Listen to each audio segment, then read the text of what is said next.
Hi, how are you? Doc Holliday. Welcome to another episode of the fifth quarter. I am here with Showboats, Memphis Showboats head coach Todd Haley. Coach, first of all, how you doing, Coach? I could be better, but we're through the morning part, and morning, M-O-U-R-N-I-N-G, but I understand. we're moving forward. And I think everybody know why you're through the morning part. 5-game winning streak came to a non-miraculous end on Saturday, 31-3 to the New Orleans Breakers, Coach. It just was one of those games, man. It's 5 turnovers, 5 sacks, and you're down 17-0 in the first quarter. Just didn't get a good start, and it's kind of hard to come back after that.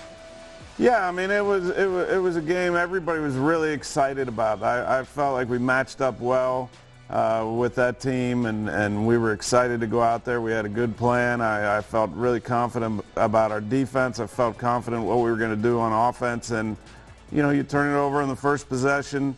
You give up a big return.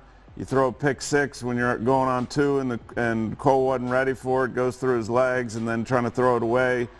Pick six. But even with all that, I mean, we got it to 17-3 after the delay, and we're going in. We got a touchdown called, and then all of a sudden, you know, they review it, and we fumble on the 1-inch line. You know, I up until that point, I think everybody on that sideline felt like, you know, we were going to get back in that game. You know, you got to put it in the end zone there. We were going to get the ball to start the second half.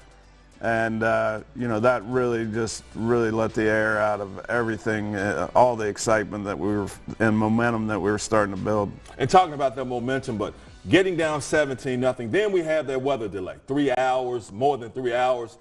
That can really affect you all, Coach, but you said that you all and your players were still pretty positive, you know, in the locker room during that delay. I know me, Coach, I've been shut all the way back down, man, 3-hour delay. Yeah, it was difficult. I've never, in all my 28 years of coaching, never been involved in I've been in a brief, 15-minute delay in a preseason game. Now, when you're playing in the spring, and especially down here, you know, you're going to get some of that. But, you know, I thought our guys handled it well. I mean, we went back through pregame.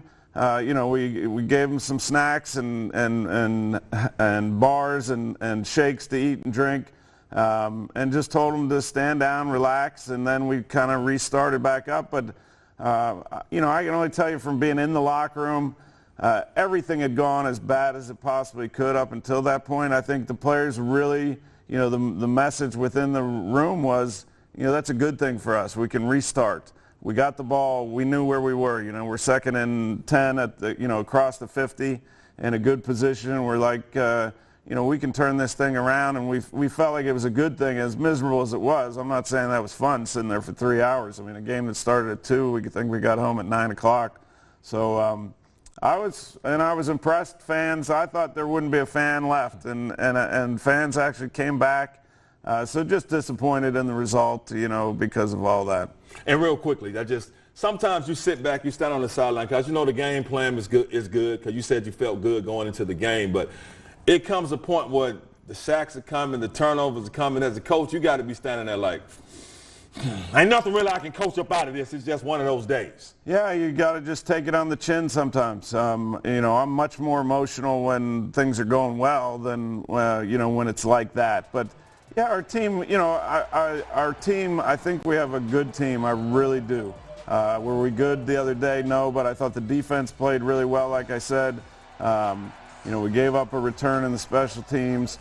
But offensively, we're just not built to be going for it on 4th and 10 and some of the situations we got into where you're down far enough that now you got to do some things that you really don't want to do. So, you know, it's one of those that just spiraled the wrong way, but you know, the good thing is we got another game, and we get to play Birmingham, and we still have life.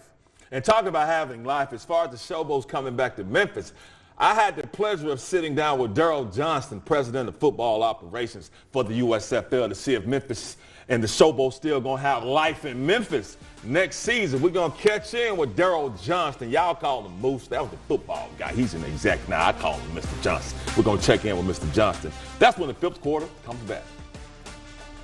Get to know the team like never before. Just ask